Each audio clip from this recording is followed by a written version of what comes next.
to see you with us this morning. Welcome to the Motivation Mapper from flowprofiler. Delighted to have you with us.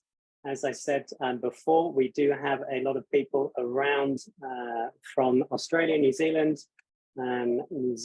Singapore, Malaysia. We've got a lot of people coming in today from all over the place. So thank you very much for being with us. We've been speaking to HR leaders and we've identified that they are losing candidates to competitors, and we don't think that's very cool. So today we're going to look at some of the reasons why that may be and what you can do about it. We've been hearing these issues from many HR leaders, and I think you may be seeing the same things.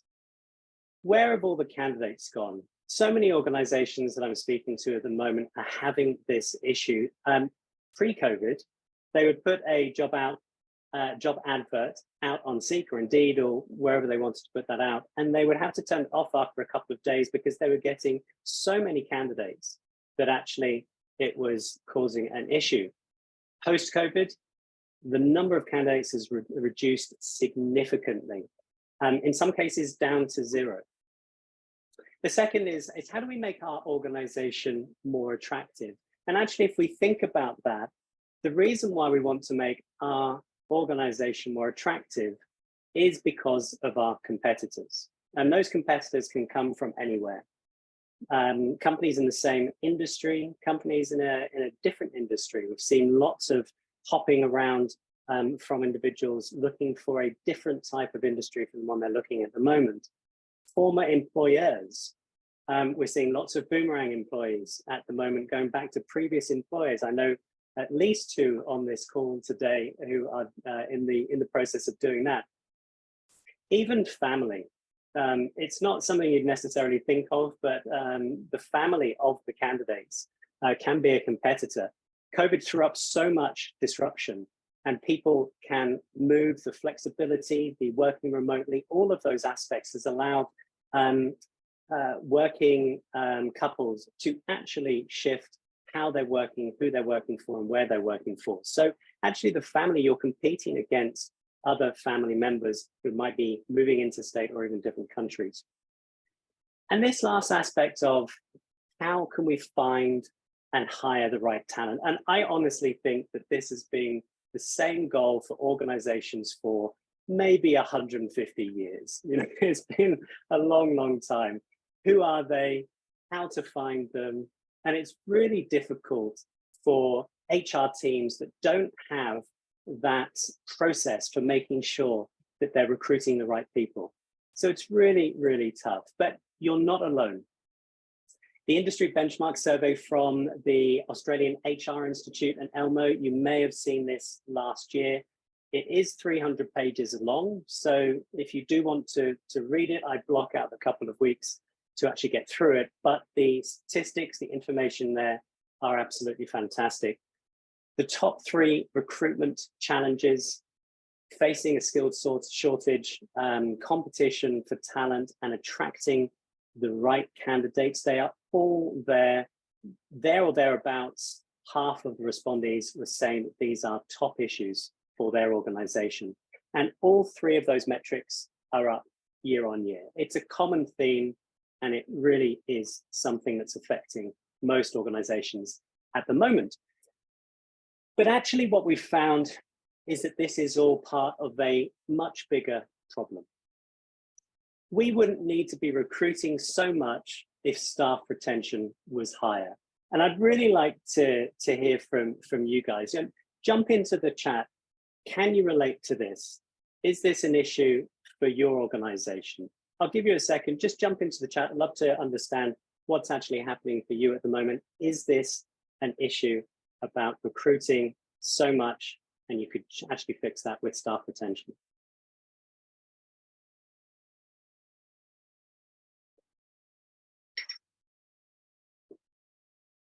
Thanks, Matt. Yeah, not an issue for you specifically, but for clients and businesses in the area. Again, looking at the clients, not necessarily for the organization, but no, it's something that's really challenging for organization.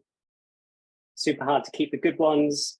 Yeah, also so many shortages in different sectors. Yeah, absolutely, Greg. As we move through from the post-COVID into those restrictions, a lot of organizations, a lot of countries still have restrictions on who can and who can't enter the country, and that's affecting a huge number of industries at the moment.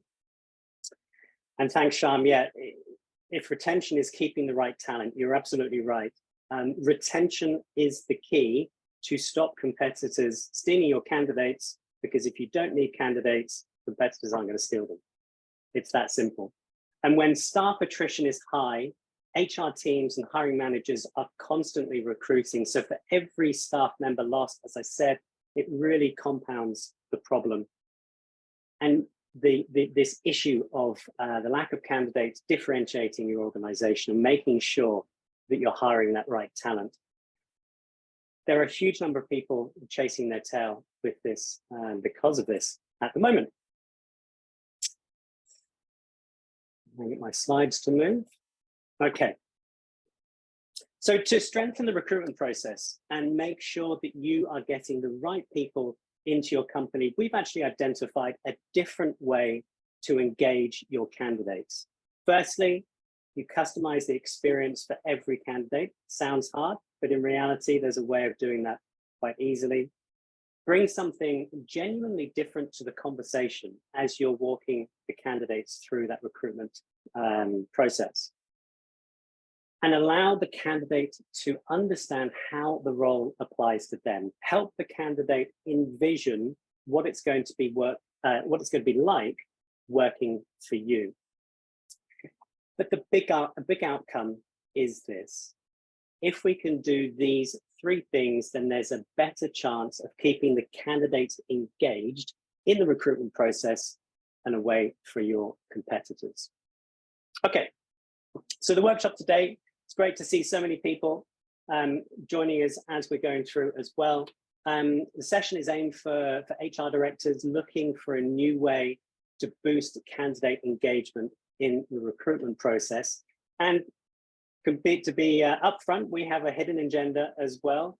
Our unhidden agenda, so I say hidden, I meant unhidden, is looking for organizations who want to tackle this big, hairy, audacious goal of increasing staff retention in their organization. And we have some space to work with 3 new clients in Q2 with our Retention Booster program.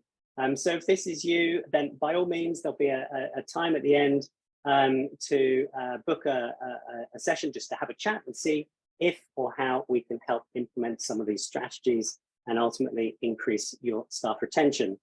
And also there's going to be an opportunity for a Q&A at the end of the presentation. So feel free to come back and stay on and ask anything. For those who don't know me, I'm Iain Chalmers. I'm the co-founder of flowprofiler and our Retention Booster program. We've been working with HR teams to make better people decisions for over 20 years. It's a delight to be here with you today. So thank you very much for being with us. Okay. So we find that the why is often missing in job descriptions. For fans of Simon Sinek, you will know that the why is incredibly important. And it's why does someone get out of bed every day and come to work? Why will they stay? Why will they perform for you?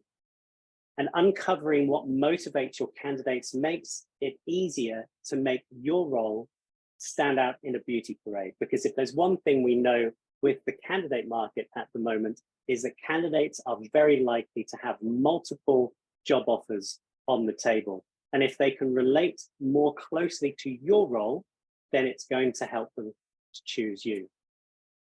So how do you stand out from your competitors? And we're going to look at 3 things. The first is to learn how to quickly apply motivation drivers, what they are and how to use them. We're going to look at how to identify your organization and how it motivates its people. And this really is the key to engaging candidates. And the third is to uncover the candidates' motivation drivers. What makes them unique? Because we want them all focused on you. So let's get started. Here's motivation flow. It's one of flowprofiler's psychometric assessments, and it measures 7 drivers of motivation. So we're going to start at the top and work our way around clockwise. So let's look at what these mean. Growth, personal and professional development, recognition, driven by praise, and recognizes the praise of or the performance of others in their team. Collaboration, fairly straightforward, but enjoys working with individuals, with team members and colleagues. Well-being, work-life balance, but gosh, hasn't that been transformed in the last few years with the flexibility and the working from home and the hybrid working and the expectations within organizations and the people who work in them. Reward, driven by specifically financial reward. Purpose, they want to make a difference and be part of something bigger. And the last one, autonomy. Feels empowered and in control, has control of their day-to-day and can make decisions. So that's motivation flow. Those are the 7 motivation drivers that we're going to be looking at. So the differential strategy is all about identifying what is different about your organization in all of these areas. Now, we obviously don't have the time to go through all of the motivation flow drivers today, so we're just going to look at one of these, and that one is autonomy. So let's look at the definition of that. This is what an individual who is empowered by autonomy would look like. So feels empowered and in control, self-sufficient, makes own decisions, and organizes their own workload. So that's the first step. Understand the definition of the driver. Step number 2 is we're going to write a couple of sentences about what autonomy means to my organization. So my organization, we dislike micromanaging and we love to experiment. We always give clear KPIs and objectives so our people can take control of their workday. This might not be different, completely different from other organizations, but it's okay because it's going to be the combination of all of these areas that you're going to be using to motivate and engage your candidates. And the key here is not to be aspirational, not to say this is what we're going to be doing in a few months' time, this is the plan we have in place. No, it's about what you currently do. So you just record what you currently do to support autonomy in the organization. And the third area is then how it applies to the role. So thinking about a role, in this case, maybe an operations manager or a director or of some description, you will have the authority to introduce and apply innovative technologies to help the company in its goal of reducing costs. So they have specific authority to introduce different innovations to help in that goal of reducing costs. So it's very clear about how it's going to work for that role. So once we have those 3 areas, the last piece of the puzzle is actually to understand what mix of motivation drivers are important to each candidate because they're going to be different. We talked at the beginning about customizing this process for each candidate, and this is how we do it. So we ask the candidate to take the motivation flow assessment, and their results are then overlaid on the model, as you can see here. Now, the further away from the center, the stronger that particular motivation driver is. So in this case, you can see that the strongest motivators are autonomy at the top and well-being at the bottom. The least strong are recognition and purpose. So we now have a huge amount of information about how to engage the candidate. We know what to focus on at the interview stage to engage the candidate in that recruitment process right from the beginning. So when we work with organizations, we give them strategies to work through all of the motivation drivers and then apply them to the roles that they have on that they're recruiting for at that time. It makes a really clear difference in the interview process if you can customize it, help the organization understand how it differs, and really tailor it to the interview process. So those are the 3 steps. You do that for each one of the motivation drivers. And then let's look at actually how, that's great, but so what? How do we actually use that in the process? Well, there are just a couple of practical steps. So the first one is the open up the conversation at the interview, and you can engage the candidates really early on in the interview. So give them specific examples of the motivation drivers and ask for their feedback. You know, look for examples. So for example, if we were in an interview process and we had the operations manager role and we are using autonomy as a driver because we know that the candidate is motivated by autonomy, some of the ways you could use that is you could talk to them about, hey, look, in this role, you're going to have the authority. We're going to give you all the reins. We're going to give you all the options that you have to introduce and apply innovative technologies to help our company, because one of our goals is cost reduction in this next 12-month period. Can you give me an example? Can you think of when that's happened in the past? Have you had this autonomy in the past? Have you been able to make these decisions in the past? If the candidate says yes, great, drill down into that. Can you give me an example of where you've had a successful outcome when you've had this autonomy? What was your role? Were you working in as part of a team? Did you have ultimate sign-off? So you're really starting just to drill down into the candidate's past experience to see if it's going to match what happens and how you know the role is going to be best served in your organization. So that's what happened if you look at the past. If they don't have that experience, that's fine. Just talk to them about what's happening in the future. Hey, look, you're going to have this. How do you feel about that? Does it make you excited? Are you nervous? Are you confident about it? Do you have any ideas right now? Just start engaging them in something that you know is going to be important for them and a motivation driver for them. The second practical step that you can take is create a bespoke EVP in the offer letter. Don't make the offer letter solely about admin. Start time, where to pick up your laptop, what the dress code's going to be. Those are all really important things, but put them into the appendix of the offer letter. Use what motivates them to keep them engaged. Keep selling this role to them, because this is a dangerous time. The candidate has accepted your offer. You've sent the offer letter, but there are 4 to 6 to 8, depending on how many weeks they're in their notice period. There is time for all of those other competitors to take that candidate away. So you want them to be solely concentrated and focused on your job and take it to the top of their priority list. So look, we've been looking at a few different ways of motivating candidates in the recruitment process. And again, I'd love to hear your views here. What's landing for you? Is there anything that we've covered in the last 5 or 10 minutes that you're not currently doing? What are you taking away? So it'd be great to know. Just jump into the chat and I'll give you some time to get your typing fingers on. It'd be great to hear from you.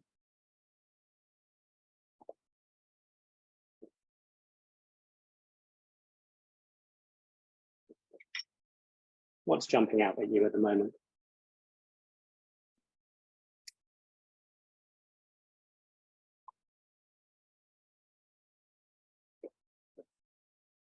Thanks, Greg. You're talking about individualizing the offer, the letter offer based on the motivation dimensions. Vivian, of the idea of onboarding intro.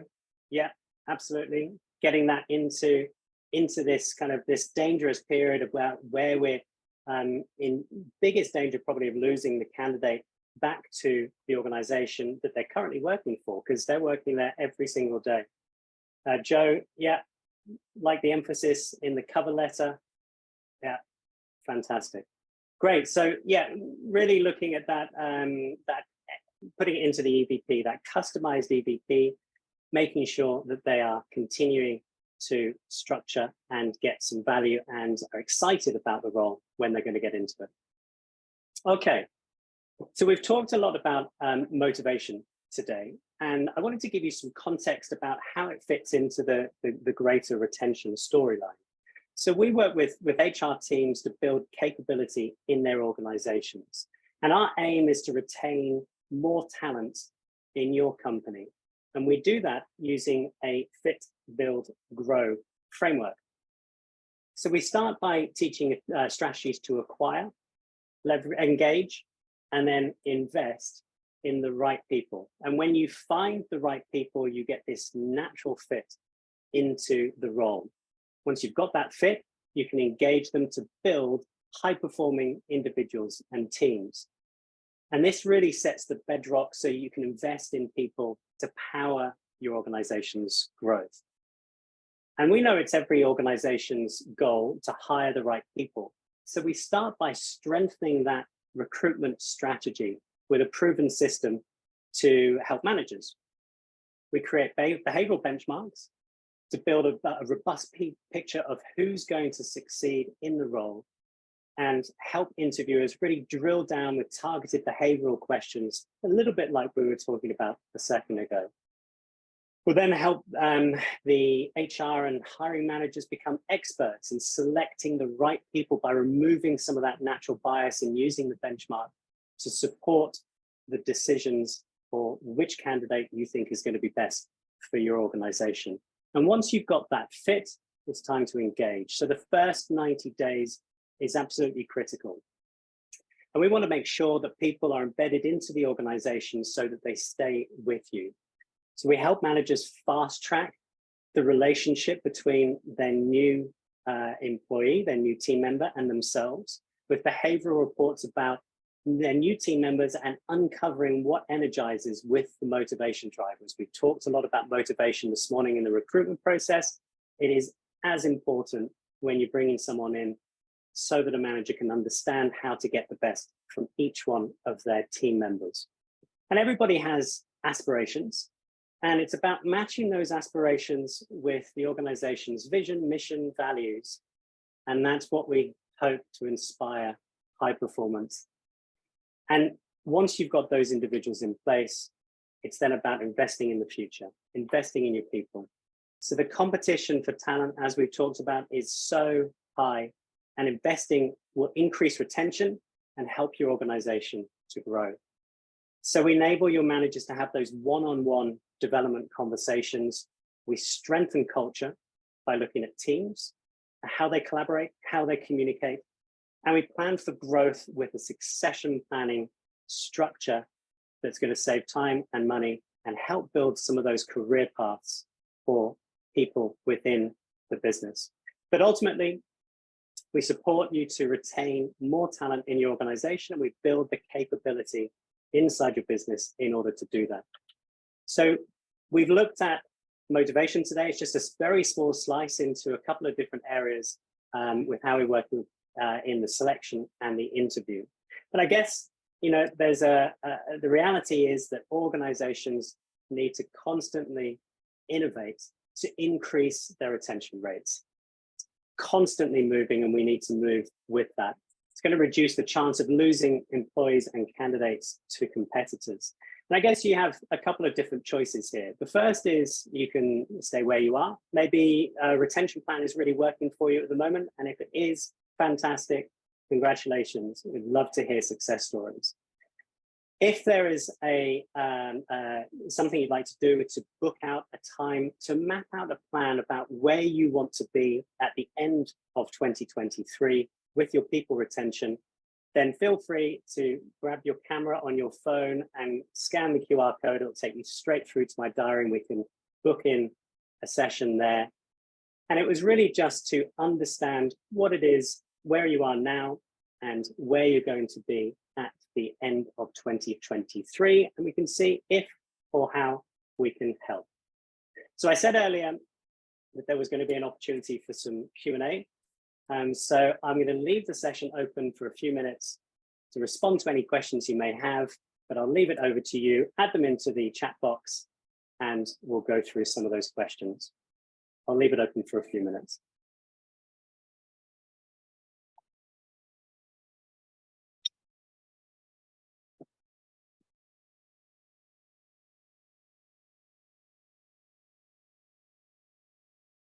You're very welcome, Greg.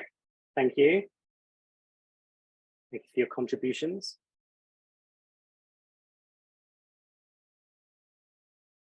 You're very welcome, Matt. Good to see you.